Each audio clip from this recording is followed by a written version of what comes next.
Nicolas, merci de nous accueillir à la ferme La Terre Entière. Là, au moment où on tourne, on est au mois de mars. Exactement. Le travail a déjà commencé pour vous. Qu'est-ce que vous faites à ce temps-ci de l'année? À ce temps-ci de l'année, c'est le début des semis puis des repiquages. Donc, le premier légume qu'on sème, c'est la tomate. Puis c'est un des légumes les plus prisés, là. Donc là, ce qu'on voit ici, là, ça a commencé à quel moment? Il y a les tomates qui ont été semées à la fin janvier, puis greffées 2 semaines plus tard. Puis elles vont être transplantées au début du mois d'avril. De le commencer ici à l'intérieur, ça permet de prendre de l'avance sur la saison? Exactement. On prend de l'avance, puis les plantes ont déjà un petit système racinaire, quelques feuilles de développer. Donc quand on va les planter en pleine terre, dans la serre, au soleil, on va avoir gagné le temps depuis lequel ils sont semés, c'est-à-dire un gros 2 mois. Là. On va voir d'ailleurs la serre ensemble, parce que là, c'est pratiquement prêt au moment où on se parle. C'est prêt, en fait. On sort les plants là, cet après-midi.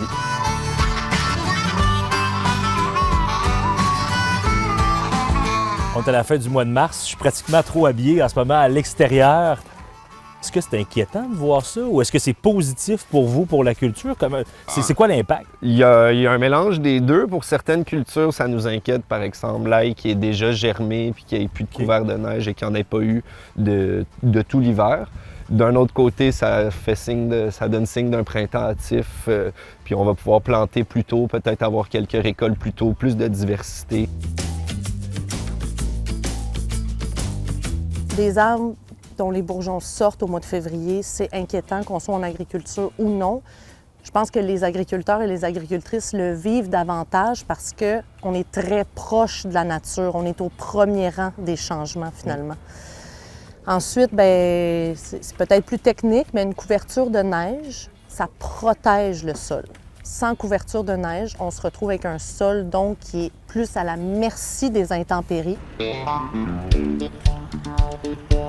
Fait que ce qu'on voyait à l'intérieur va être transféré ici. Transféré ici pour un certain temps sur des tables. Ouais. Puis ensuite, les laitues qu'on voyait vont être plantées au fond de la serre qui est encore sur la terre nue. Ouais. Puis tout ce qui est en plateau, donc qui va être des transplants ensuite envoyés au champ, vont pousser là, ici sur les petites tables. On s'entend de pas cultiver à l'année. Il y a des factures qui rentrent à l'année quand même. On s'en sort comment en tant qu'agriculteur dans ce moment-là? C'est sûr que le réseau des fermiers de famille là, et le principe d'ASC, donc d'agriculture soutenue par la communauté, nous aide beaucoup là, à joindre les deux bouts pendant les périodes creuses.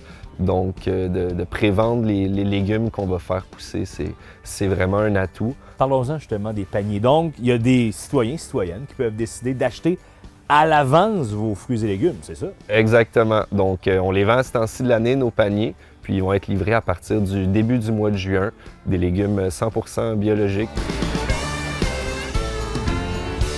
Le fait d'avoir de l'argent comme ça qui rentre à l'avance, ça permet justement d'en vivre sur une plus grande période que seulement celle de vente. Combien de personnes se procurent ces fameux paniers-là à chaque année?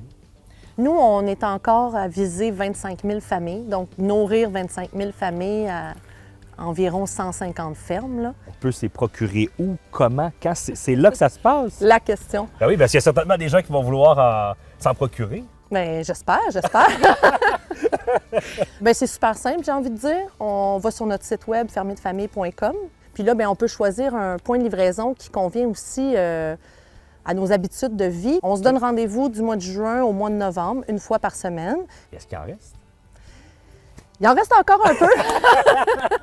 Mais effectivement, là, comme on part la campagne dès février, déjà au mois de mars, on voit des fermes qui affichent complet. C'est rentable comme investissement pour un consommateur? On est environ 20 % moins cher là, que dans les grandes surfaces lorsqu'on compare des légumes biologiques en saison. Est-ce qu'encore aujourd'hui, c'est intéressant de se lancer dans l'agriculture? Vous êtes deux jeunes entrepreneurs, toi et ta conjointe. Exactement. C'est intéressant quand on est bien backé. C'est vraiment important d'avoir accès à la terre.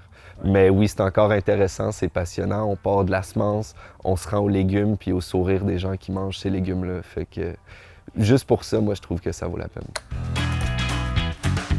J'en connais pas qui sont ici pour la paye. Ils sont là pour rencontrer des gens, ils sont là pour être proches de la nature, ils sont là pour le sentiment de fierté qu'on a de cultiver, de nourrir. Même si on fait rien en hiver, on y rêve pas mal à notre ferme puis aux légumes qu'on va faire pousser en été. Puis nourrir la communauté, puis tisser des liens entre le milieu rural puis la ville, c'est vraiment important. Écoute, on sent cette passion-là quand on te parle. Tu nous transmets ta passion pour l'agriculture. Merci beaucoup pour ton temps, très apprécié. C'est un Et plaisir. le meilleur pour la suite. Merci beaucoup.